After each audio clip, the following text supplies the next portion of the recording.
Let's open with a moment that sounds like satire, When Greenland's very important for their national security, but isn't. A former president of the United States stood in front of microphones and openly suggested that America might take control of Greenland, Going to do something on Greenland, even if the people living there don't want it, whether they like it or not lease it. Because when we own it, we defend it. You don't defend leases the same way. You have to own it. Not negotiate ownership, I'd love to make a deal with them. It's easier. not form a partnership. Take it. For a few hours, the internet laughed. Memes exploded. People joked about icy real estate deals and polar bears becoming American citizens. But then governments reacted. Diplomats went quiet. Military analysts leaned forward. Because when someone like Donald Trump talks about territory, force, and national security, history tells us one thing: you don't ignore it.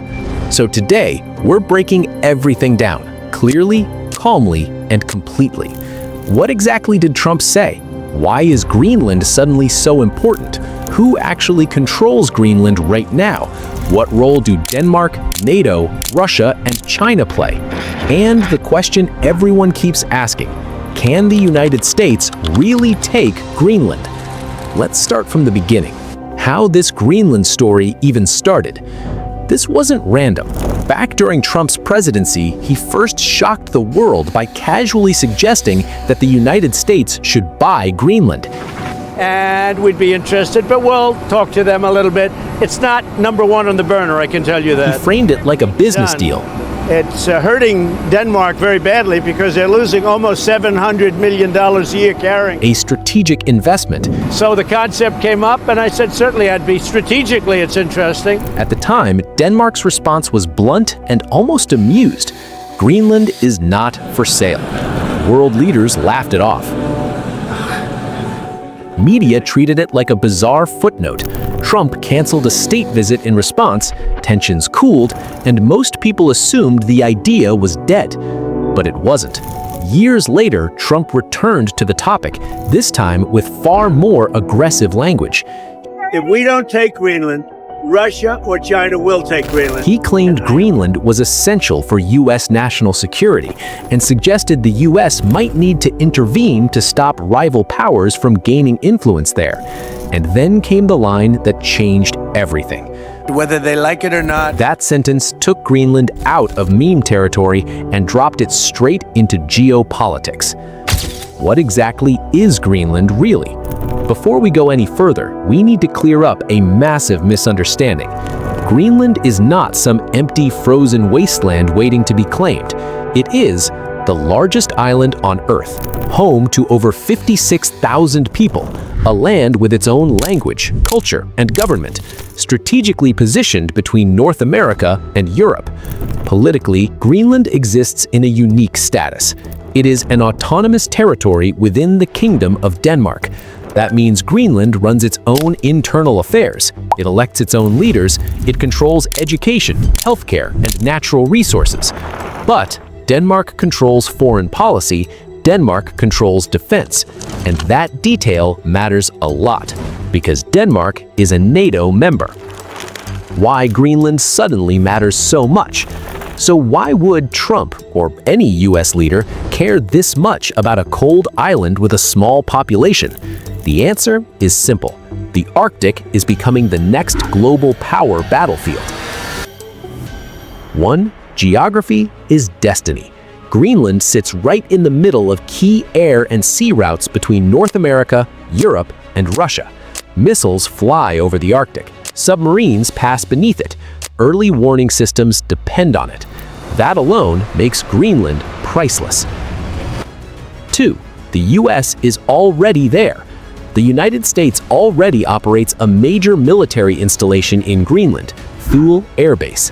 This base tracks ballistic missiles, monitors space activity, detects potential nuclear threats. Without Greenland, US early warning systems weaken. 3.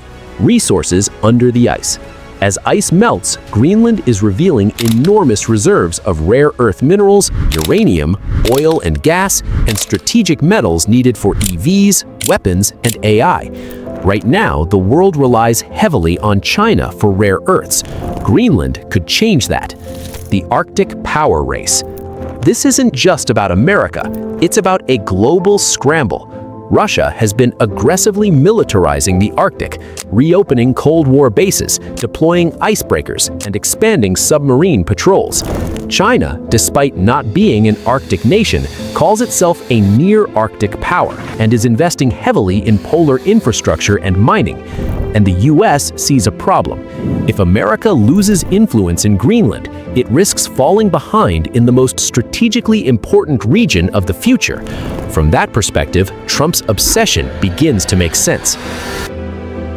How Greenland reacted. Here's the most important part of this story, and the one that often gets ignored. Greenland's people do not want this. Greenland is not a product, we're a people. Greenland's leadership made it clear-cut. Greenland is not for sale. Greenland chooses its own future. Greenland wants cooperation, not control. Greenland does not want to be governed by the United States. Greenland does not wish to become a part of the United States. Local politicians emphasized self-determination and warned against being treated like a strategic object rather than a society. This wasn't anti-American sentiment. It was about sovereignty. Denmark steps in. Danish officials reacted immediately and firmly. Danish officials stated that Greenland's defense is handled through NATO, and any suggestion of forced takeover was unacceptable. Of course, totally unacceptable. Behind the scenes, this triggered serious discussions, because here's the uncomfortable truth.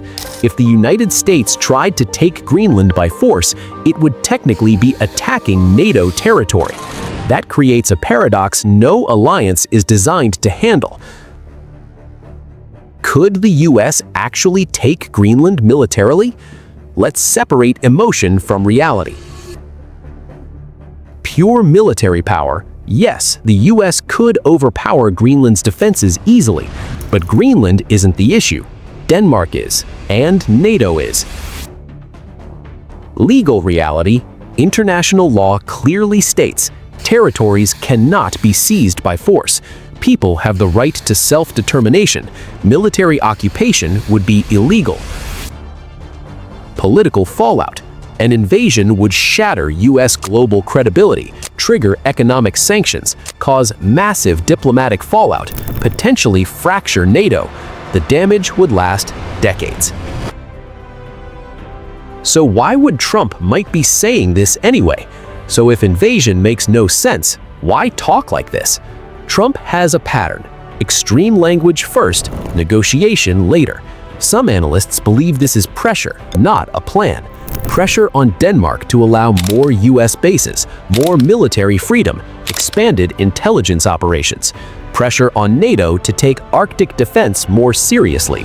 Pressure on voters to see Trump as tough on national security. Words matter, even if action never follows. What Russia and China are watching for. While Western nations argue, Russia and China watch carefully.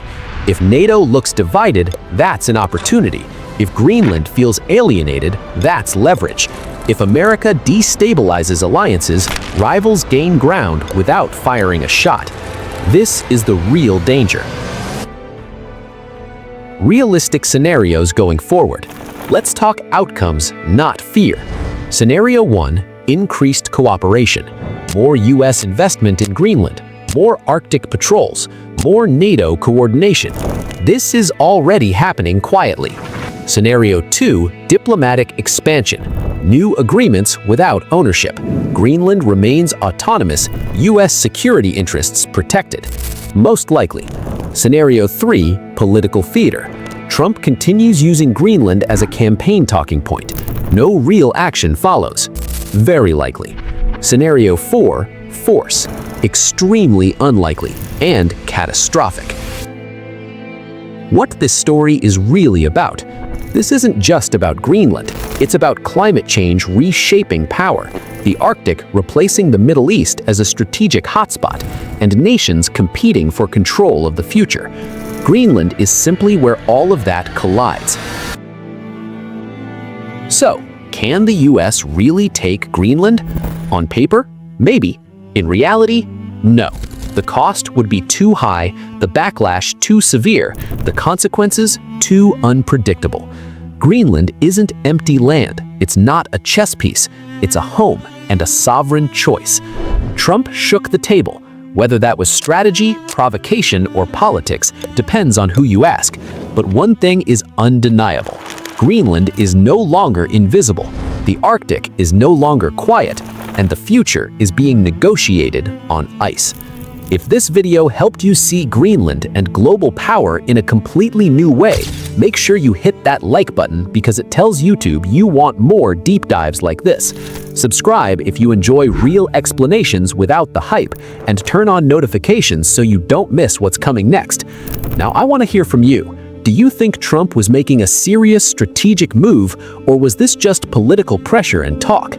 Could the Arctic really become the next global battleground? Drop your thoughts in the comments. I read them all. And if you know someone who still thinks this story is just a meme, share this video with them, because this isn't a joke.